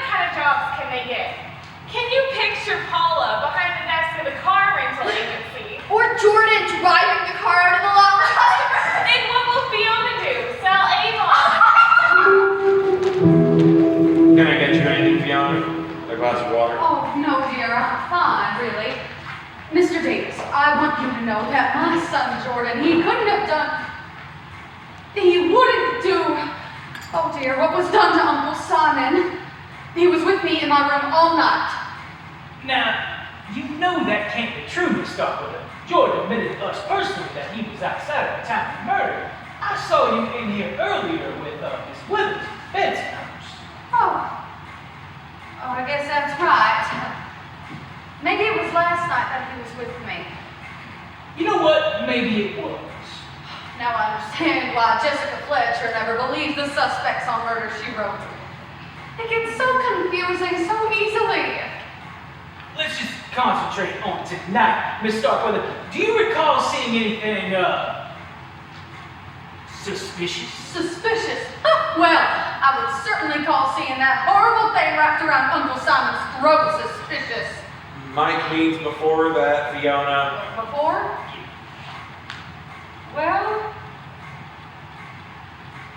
Well, I'm not sure if this is the type of thing you call suspicious, but Yes. it was right after we learned about the new will and went upstairs to go to bed. I wanted to have a little talk with that little secretary when I heard Mrs. Trent, the housekeeper, already in her room talking with her.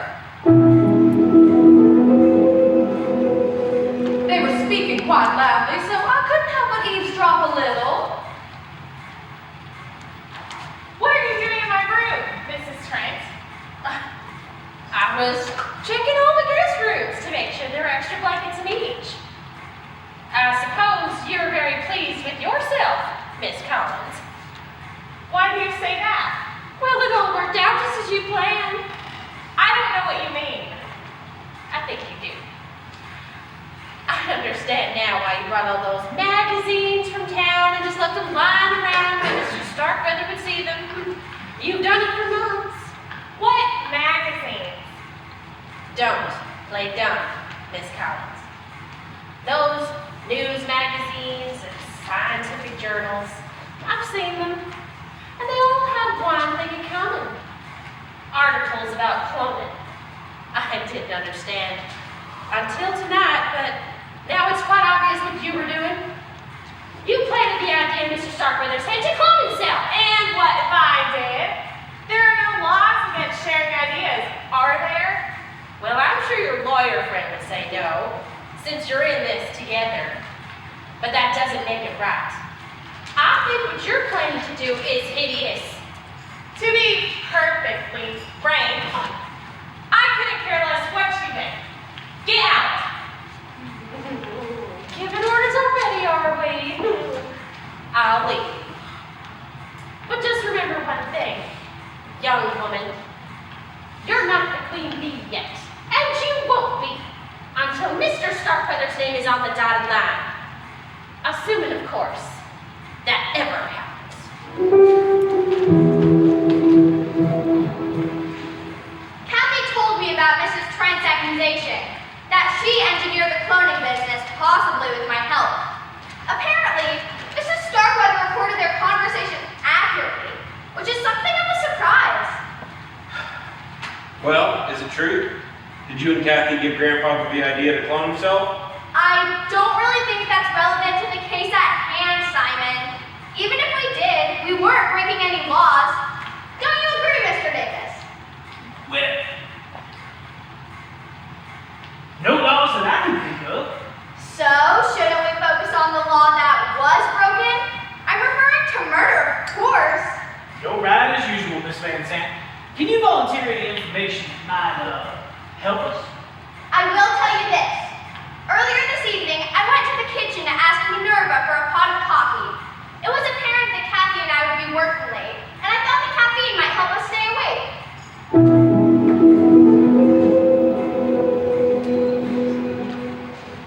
Minerva wasn't there, but Rufus was.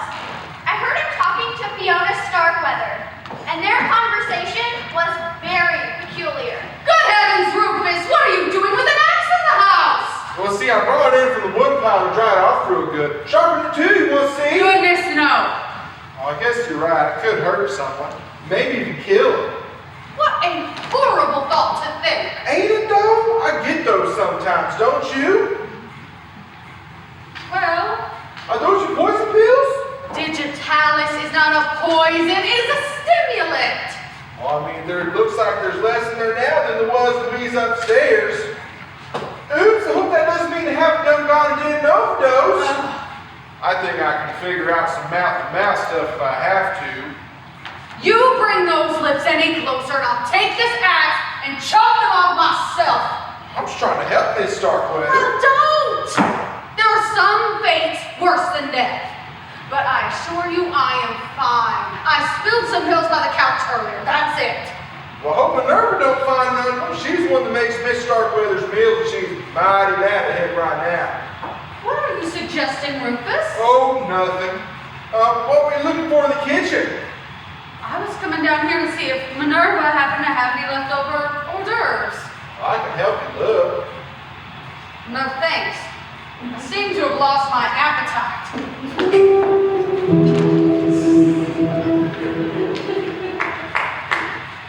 Mr. Starkweather's meals. What do you want to know about them? Well, who did he dine with? Did he eat the same stuff as everybody else? Mr. Starkweather was on a very restricted diet. Low salt, low fat. I had to prepare his meal separately. Why do you want to know about the food? You think there's something wrong with my cooking? No, ma'am. That leg of lamb you served tonight was just, wonderful. Well, yes, I've often been told I have terrific legs. So what's the problem? Forget it. You told me what I needed to know. Changing the subject, do you remember who was in the kitchen when the circuit breaker tripped before I got there? The blackout. I'm not sure. Let me think.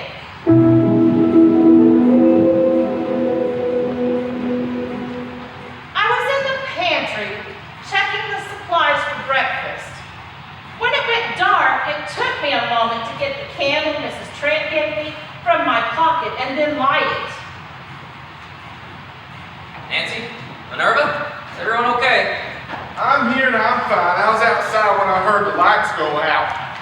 I was in my room when everything went dark. What happened? Oh, Bensonhurst forgot to pay the light bill again. Keep that up and I'll forget to pay your wages. What in blazes is going on here?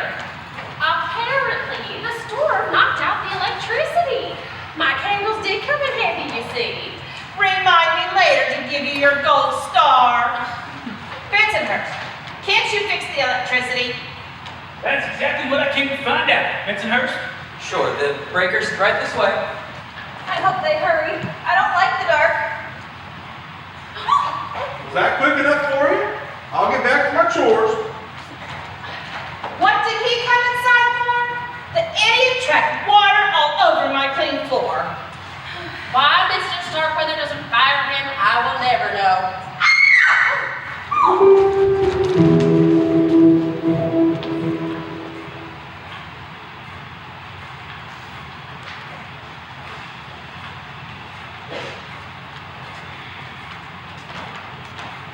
Any luck? Yeah, it was there all right. Only the problem is it takes weeks to get the results back, and if the will's probated and the killer gets his or her money, they can be gone in no time. You can buy a whole new identity for $1 million or more. Just wish I had more. Wish I could grab that guilty party tonight. I was hoping we'd learn more from questioning the suspects. Me too. They were trying so hard to make each other look guilty that they didn't give us much about themselves. Sometimes just the slightest, slightest. Fine. Move your butt, move your feet, this way. What is it? On the couch and the floor. Is it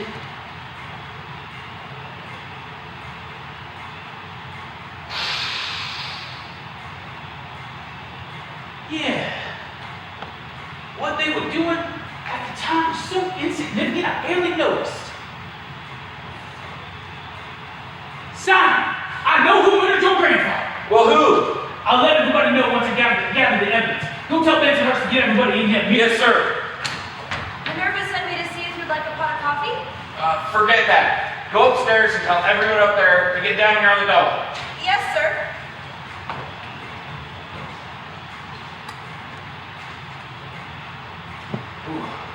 Oh, get you fixed up. Don't think the police chief will mind me putting evidence in a sandwich bag. Don't think he'll mind at all. Mr. Davis, it is the middle of the night!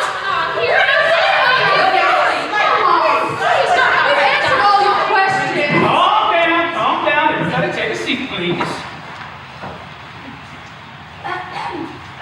It's very late, Mr. Davis, or very early, depending on how you look at it. If no one else is gonna ask, I will. Why did you call us down here at this hour? It has been a long night, hasn't it? I know everybody's pretty tired. I know I am. But I thought y'all might rest just a little bit easier, knowing who murdered Simon Starkwood. Are you saying you discovered who killed Great Uncle Simon? Pretty sure I have, as I'm going to show you in the next few minutes. I'm amazed, Mike. How did you figure it out? First, I had to figure out the answer that had been bothering me from the beginning. It had been so easy to make it appear that Mr. Starkweather had died of natural causes. A suggestion that Jordan Starkweather here thanked Miss Withers. You know, now that I'm thinking about it, Miss Starkweather or her son could have given him some prodigious talents to trigger a heart attack. Excuse me? Matter of fact, any of you could have, knowing that she spilled her pills in here earlier this evening. Miss Withers, you could have injected a air bubble into his bloodstream with a hypodermic needle. Matter of fact, any of you could have snuck into her room and stolen the needle as well. You know, now that I think about it, I'm pretty sure quite a few of you were wanting to scare the old boy to death. Double checking my notes. Oh, yes! Minerva with a knife! Oh, Miss Thompson with a gun. Never. Rufus with an axe. Bensonhurst with his wrench. Possibilities? Darn near endless. Then why would the murderer choose to put a blood pressure cuff around the old boy's neck and inflate it? You know, the answer should have been so simple that I feel foolish for not figuring it out before. I might want to ask what that is. Well, obviously, when the blood pressure cuff was put around the old boy's neck, he was already dead. What? Isn't that right, Miss Van Sant? What? You really are very clever, Mr. Davis. It had to be years. We were together with the last one. I went to go find Bensonhurst. You went into Mr. Starkweather's room. My guess is that the killer snuck into Miss Withers' room seconds before you found the body. That's my figure, too.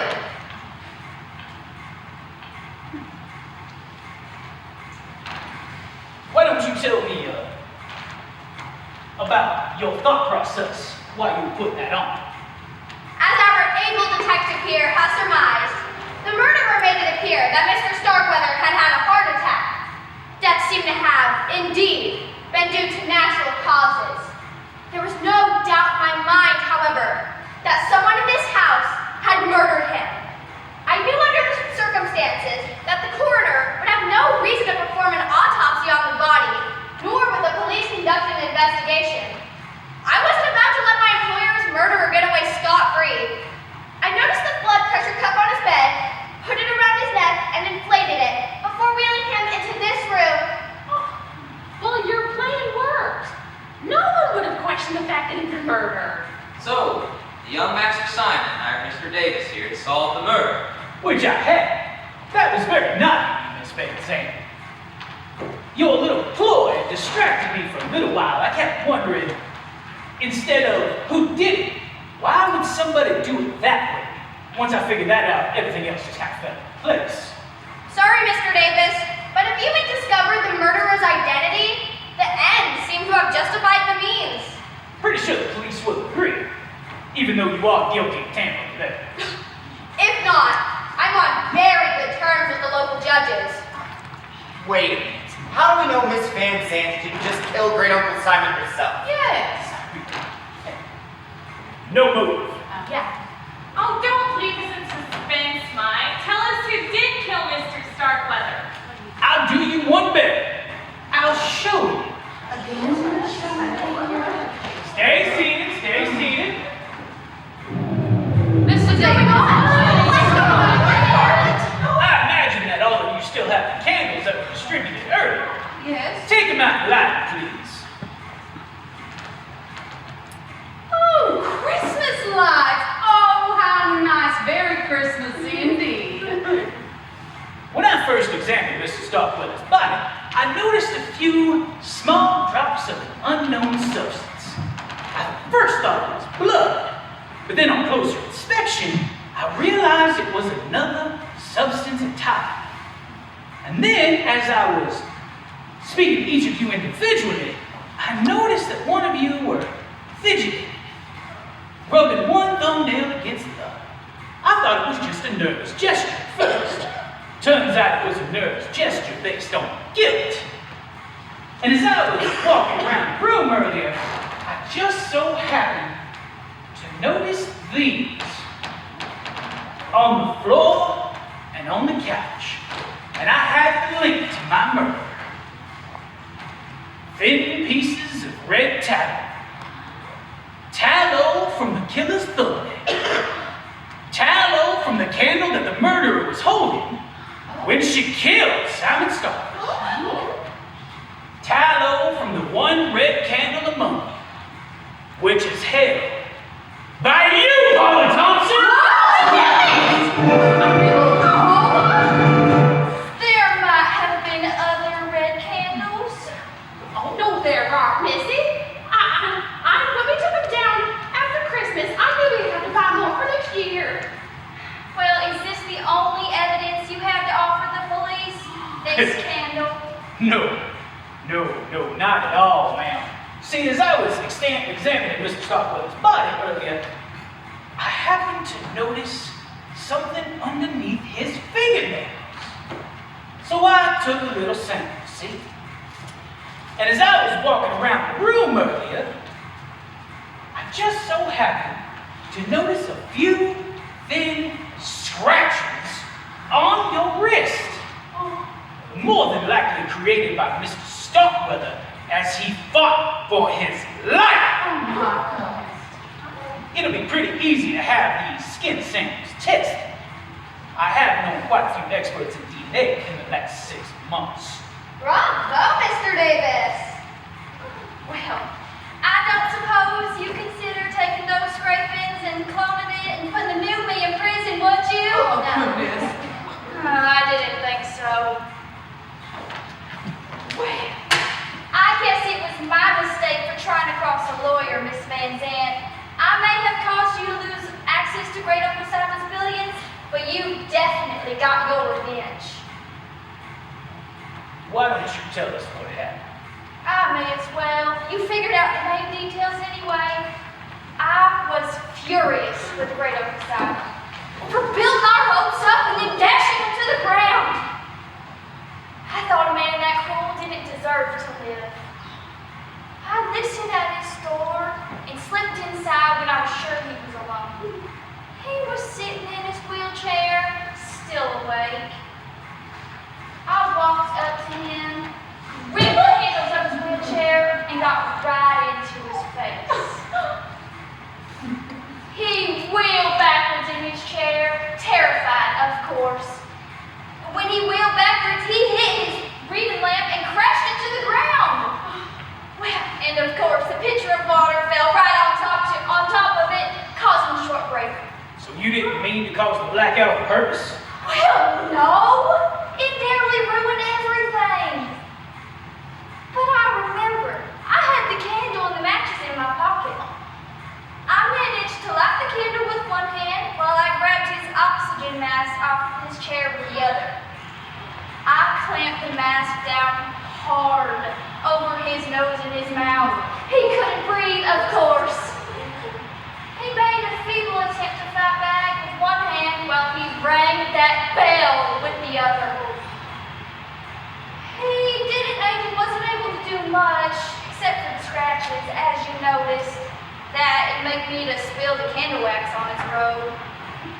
I'm not sure if he died of suffocation or a heart attack. It was all over in seconds. The old man wasn't able to do much, but I guess it was enough to pin his murder on me. And then what, Paula? Then, I put the candle back in my pocket, put the mask back on his chair, and went to the connecting door to Miss Withers' room. She had her back to me. She was trying to light her candle, but I had to think quick, so I grabbed my gun and whacked her over the head with it. I guess that was when you were busy turning my apparent natural death into an apparent murder, Miss Van Zandt. Then I heard Kathy scream, and I ran in here with rescue. Must have been a big old shock when you saw that blood pressure cuff around your boy's neck. Well, yes, it was. But what could I do? It was easy to guess what Miss Van Zandt had pulled. And I would have loved to kill you too. But I didn't dare try. Of course. Until now! Don't let anybody move! Don't do anything rash. Oh, it's too late for that advice, Mr. Davis. Get up! You're coming to me! Where can we go? The bridge is washed out! Oh, I know where the fallen tree is that Simon mentioned. Simon, throw your car keys on the table. You're not gonna get far. Oh, I'm afraid I might. I know where the fallen tree is that Simon mentioned. And the bridge is washed out. Your cars are on this side. All the phone lines are down. I know how to get away. What about me? You nearly ruined everything. What do you think I'm gonna do with you? Not a thing if I can help it! That's her, grab the gun. Are you alright? I'm fine. You burned me! Consider it a preview of the afterlife! I always keep this with me in case of emergency. You never know when handcuffs will come in handy. Wink, wink. Simon, put those on. Mike, remind me to pay you a big bonus when this is done. Oh, you better. You're going away for a long, long time here. What do you got to say for yourself? Do you think the prison has any cute cowboys?